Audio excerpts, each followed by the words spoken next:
following contains mature content. You've been warned. From Wondery, I'm Mark Ramsey, and this is part 2 of Inside Jaws.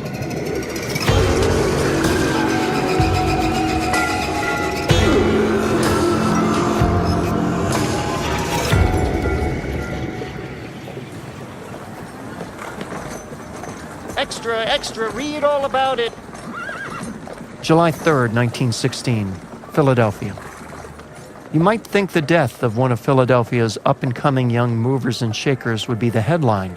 Scandal in jail in Philadelphia society. Read all about it. But you would be wrong. It was a mysterious attack at sea, so said a page deep inside the Philadelphia Evening Bulletin. In the New York Times, it was on the bottom of the last page, a tiny headline and a short story. Man dies after attack by fish. It was a freak accident, the story went. Some say it was a fish, others say the man drowned. If it was true at all, it certainly could not be a shark. Numerous experts attested to that fact. Sharks don't eat people, period. The water, our shore, is perfectly safe.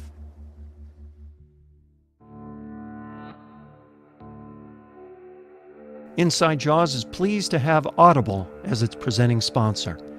Ah, summer, a time for time off, for catching up on a good book. Have you been looking at those summer reading lists? Well, how about a summer hearing list? That's what we prepared with our friends from Audible. You may know Audible, but you probably haven't tried it, and I want to change that.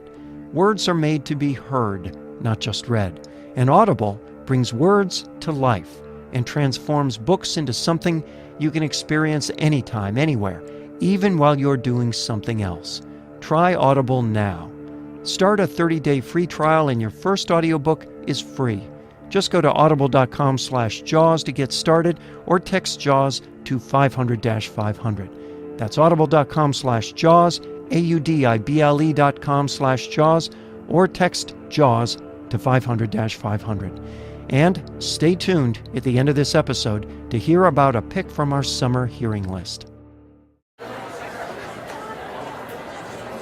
Hey, Ralph, will you take these bags up to Mr. McKesson's room, please?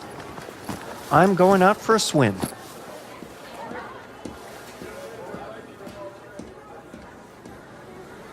July 6, 1916. Another beautiful day at the Jersey Shore. Charles Bruder, 28, was the bell captain at the iconic Essex and Sussex Hotel in Spring Lake, and he was one of the strongest and fastest swimmers you'll ever meet. Bruder had read about the death of Charles Van Zandt, but, like many, he didn't believe it. That was not a shark. That man drowned. I've been in the water with sharks off Catalina, and when you approach them, the sharks flee. They're afraid of swimmers. They're afraid of me. This was his second time in the water today.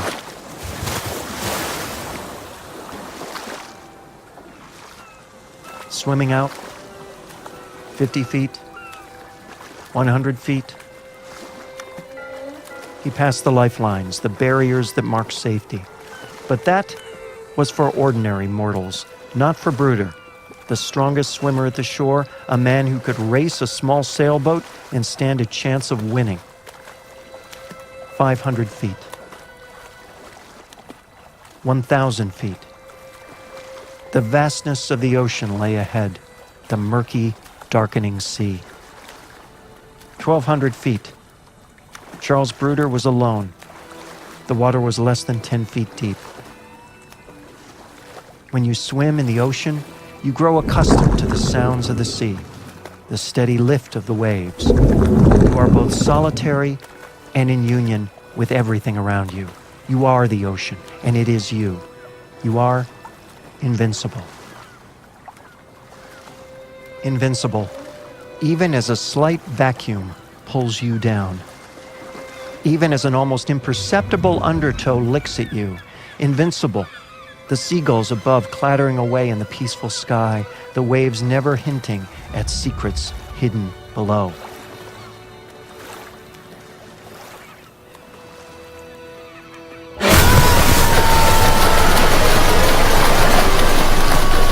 It took less than 10 seconds. 10 seconds for the giant to attack. Bruder was lifted up, out, and over the water. He was in the jaws of something, all of him. From the shore, dozens witnessed a sight they had never seen before and would never see again. A massive explosion on the sea. A geyser of crimson water thrust into the sky and descending with a splash so deafening it could be heard a quarter mile away. Bruder was being spun across the water at incredible speed. He was snapped left and right with terrifying force. He was pulled under and spit out again and again.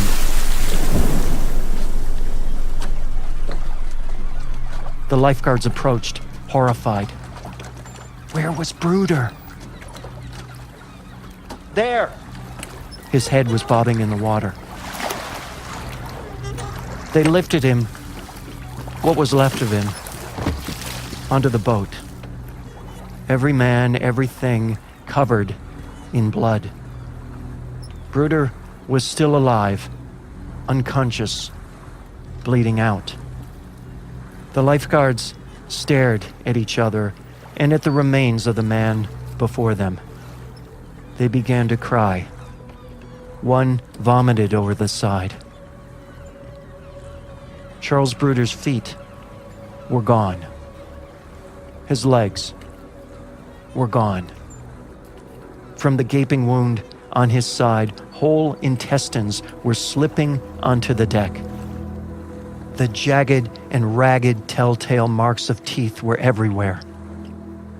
Charles Bruder was already dead.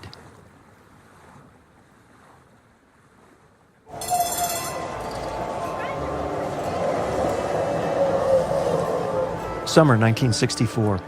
Steve Spielberg is about to enter his senior year of high school. And on the right, that's the Bates Mansion from the movie Psycho. Senior year. And he couldn't have cared less. He was too busy making movies. His latest homemade movie, Firelight, had wowed his friends and neighbors in Phoenix. But now, he was actually inside a working Hollywood studio. Okay, technically he was in a tram on the Universal Studios tour, but his dreams were everywhere around him. If only he could get off this tram. Okay, everybody, we're going to take a short bathroom break here. Please don't anybody go too far.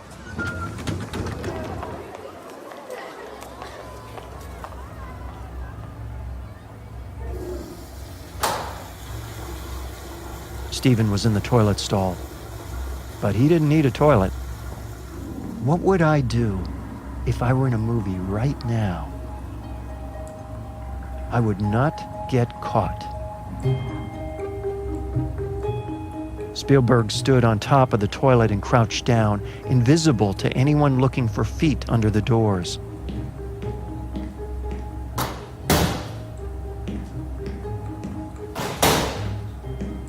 The driver was checking every stall. If he opens this door,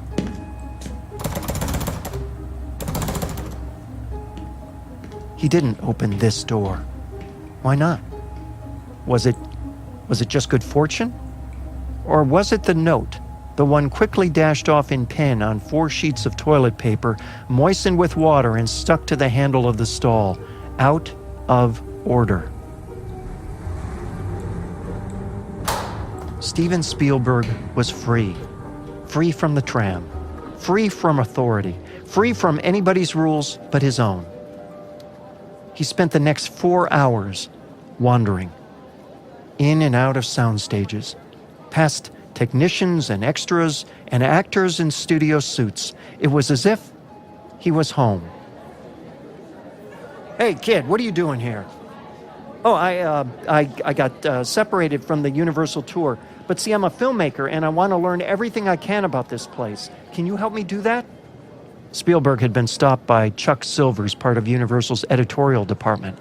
Silvers could have called the guards right then and there and thrown this kid off the lot. But he didn't. Well, the nerve of this kid, but not just the nerve, the enthusiasm. It was infectious. I mean, he was 15, 16 years old, and he wanted to know everything. I spent an hour with him, and I didn't know him from a hole in the wall, but I knew one thing. This kid was going to do something. I didn't know what the hell he was going to do, but it was going to be something. You can't walk away from a kid like that. You just have to stand by and watch.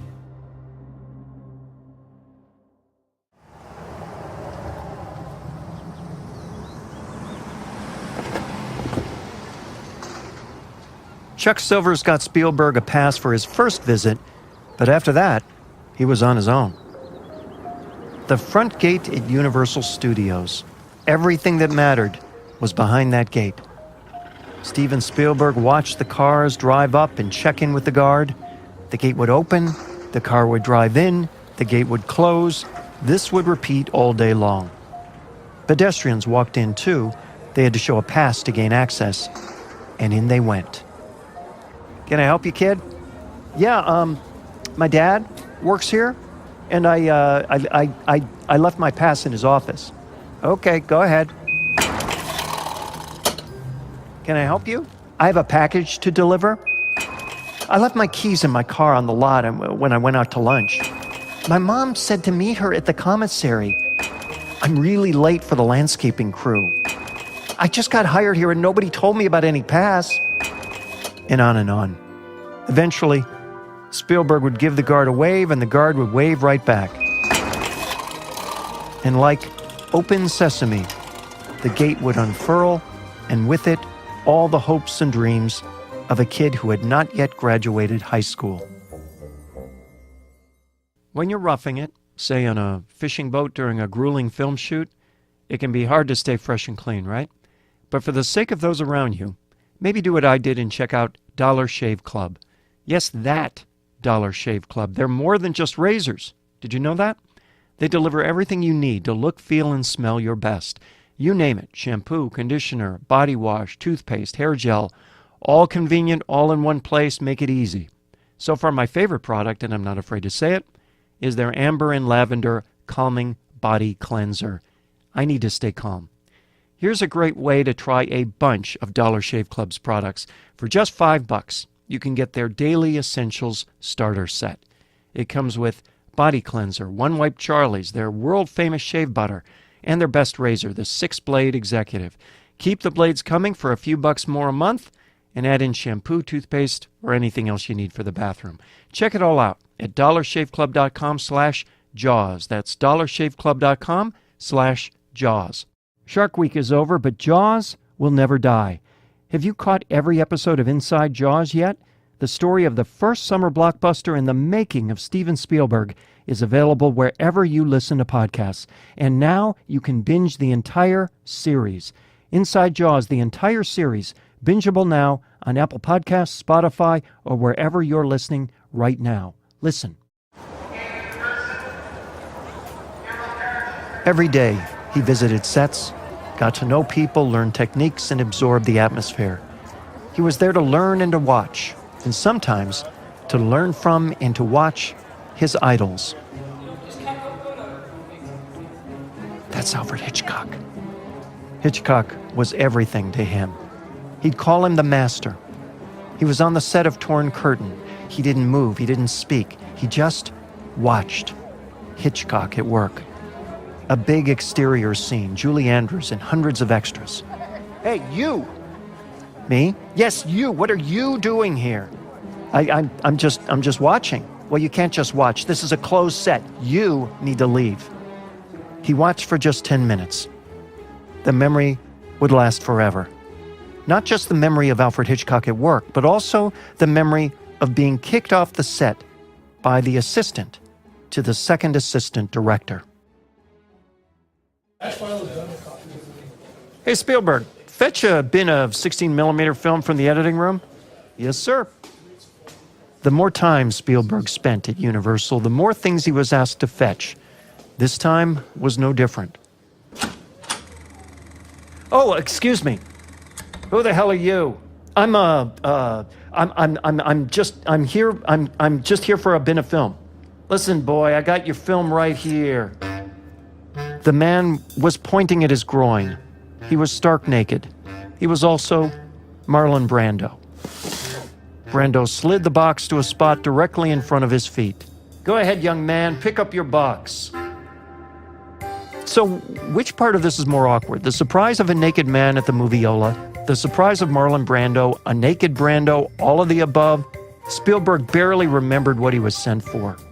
I'm so sorry. Excuse me. I am so sorry. Very funny, guys. Thanks. Very, very, very funny. Very funny.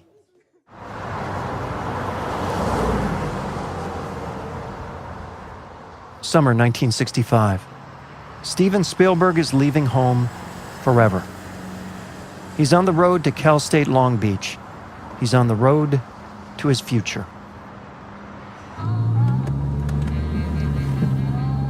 Beside his map, a piece of paper, folded in quarters. It's a note from his mother, Leah. This was her goodbye note. It was the last bit of wisdom she would give her only son before thrusting him from her nest and watching him fly away. He would read that note many times over the years, particularly when things got tough. He would keep that note, weathered and worn, in his wallet and close to his heart for the rest of his life.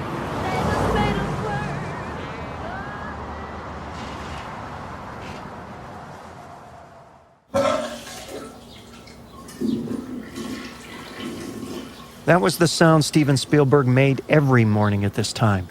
It was the last thing you'd hear before he'd leave his apartment and drive to the beach location where he and his crew were filming a short 35mm picture called Amblin.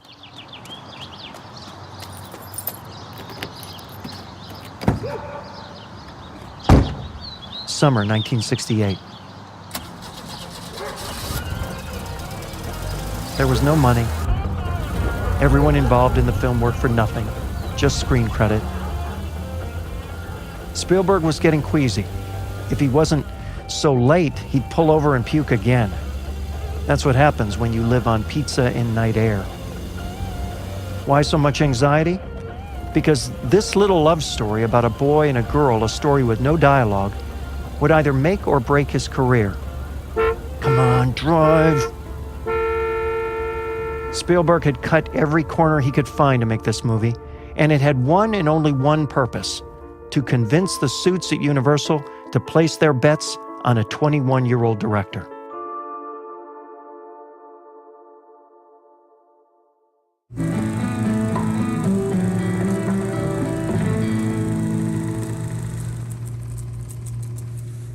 What'd you think, Mr. Sheinberg? Sid Sheinberg was VP production for Universal TV. What's this picture called again? Amblin. Well, it's beautifully shot and directed. Who did it? A kid named Steven Spielberg. Who is Steven Spielberg? Amblin was good enough for a contract. An 8-year deal with a salary starting at $275 a week. Sign it, and you're a director. Spielberg hesitated. What's the matter? It's college. I haven't graduated yet. Listen, do you want to wear a cap and gown or do you want to yell action and cut? Your choice. Spielberg signed. I quit college so fast I didn't even clean out my locker. I went from Cal State Long Beach to stage 15 at Universal. Mr. Sheinberg, Betty Davis for you on line 1. Betty, how are you? Yes? Betty, I know. Yes, your director is only 22, but we have a lot of confidence in him. Betty. Yes, I know you're an Oscar winner and a huge star. Of course I know that. Everybody knows that, and that's why we love you for this role. Betty, please, Betty, just calm down. Word of advice, never tell Betty Davis to calm down. I'm sorry, Betty. I'm sorry to hear that. Really, I am. But if you feel that strongly about this director, we'll have to choose somebody else for your role. Nice talking to you, Betty. Goodbye. Sheila? Yes, sir? Get me Joan Crawford.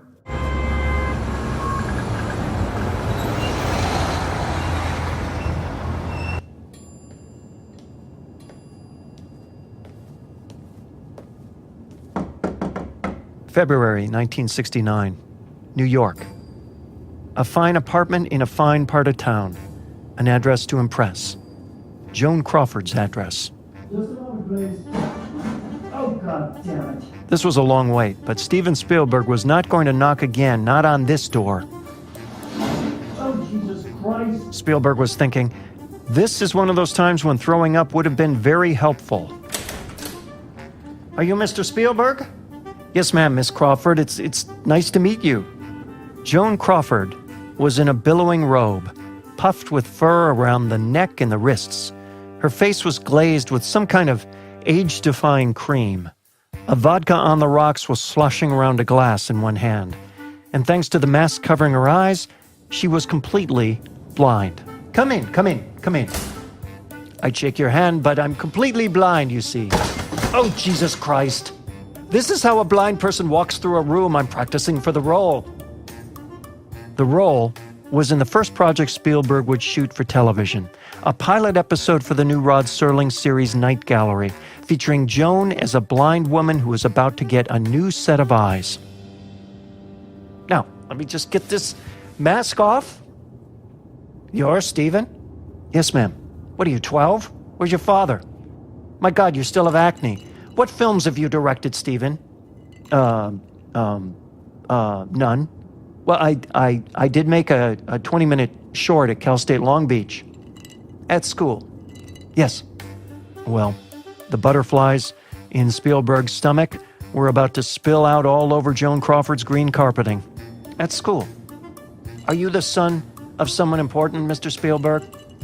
Well, my parents certainly think so, but no. Well, Mama's got to eat, Mr. Spielberg. Let's talk about the picture. You mean the episode. Steven, they're all pictures. Every goddamned one. Sound, set, camera, set, roll sound. Sound rolling. Roll camera. Camera speed. Marker, scene 1, take 1. Action. The shoot finished 2 days behind its 7-day schedule. Strike 1. Frustrated with the mediocre material, Spielberg tried to impress with some shots the crew considered too arty. Strike 2. Spielberg obsessed over details and editing. He was ejected from his own editing room. Strike 3. I didn't work as a director for a year after that. Is this what it's supposed to be? Is this what I've been dreaming about all my life? The pressure was too much for me. Every night I went to bed trembling. I shook myself to sleep. Every morning I had this sick feeling of failure. I went back to that note, the one from my mother. I went back to it every day for a year. But that year would draw to a close. A new opportunity would come his way, and his work would be so good, it would leave the suits at Universal dazzled. That's next time on Inside Jaws.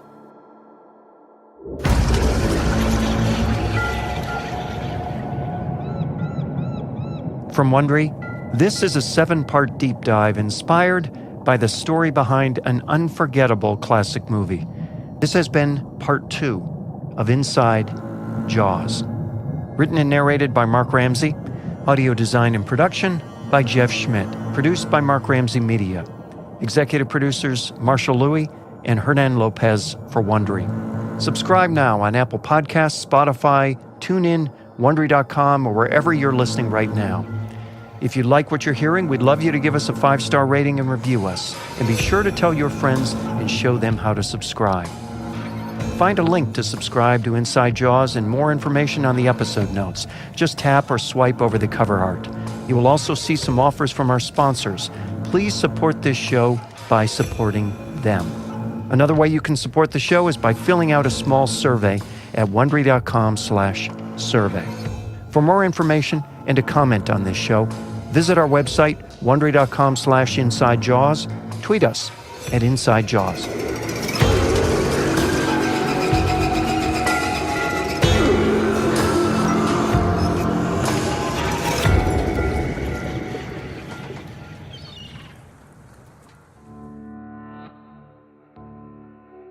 Inside Jaws is pleased to have Audible as its presenting sponsor. At the beginning, we told you we'd be back with a pick from our summer hearing list, crafted with our friends at Audible. Now, this is an audiobook available right now at Audible, one that's worth your ears. How could we create a summer hearing list without including the inspiration for this series, Jaws by Peter Benchley? That's my recommendation for this week. When Jaws was published, there was a tsunami of attention. Everyone, everywhere was reading it, and it really did empty the beaches until the movie came out and emptied them all over again. Every modern-day shark obsession from Sharknado to Shark Week has its roots in Jaws, and thanks to Audible, you can hear the original story exactly the way author Peter Benchley intended.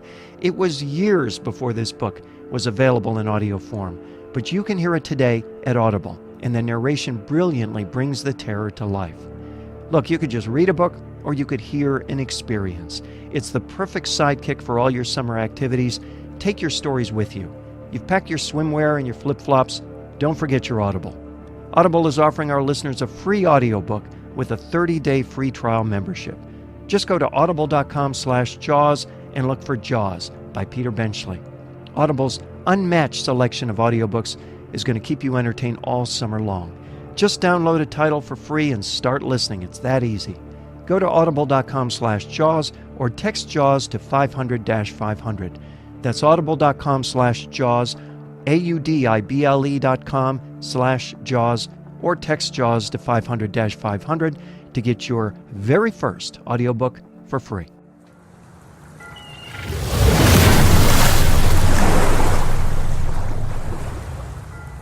You're going to need a bigger boat.